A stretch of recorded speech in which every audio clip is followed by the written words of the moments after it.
60 heures de débats, d'auditions, nous ont permis d'établir les faits. Le groupe de travail se nommait suspicion de fraude au CPS d'Anderlecht. Pour la majorité, ce ne sont plus des suspicions.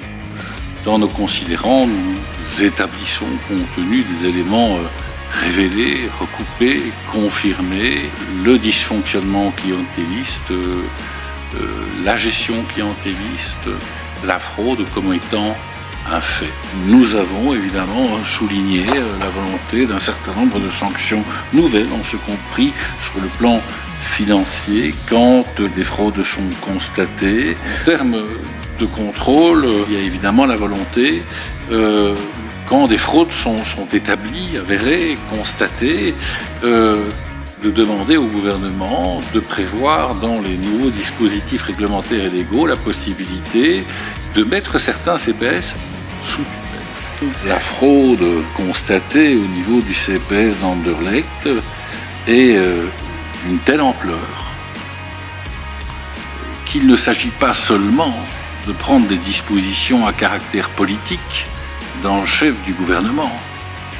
Il s'agit naturellement de sanctionner ceux qui ont été coupables de violation de la loi.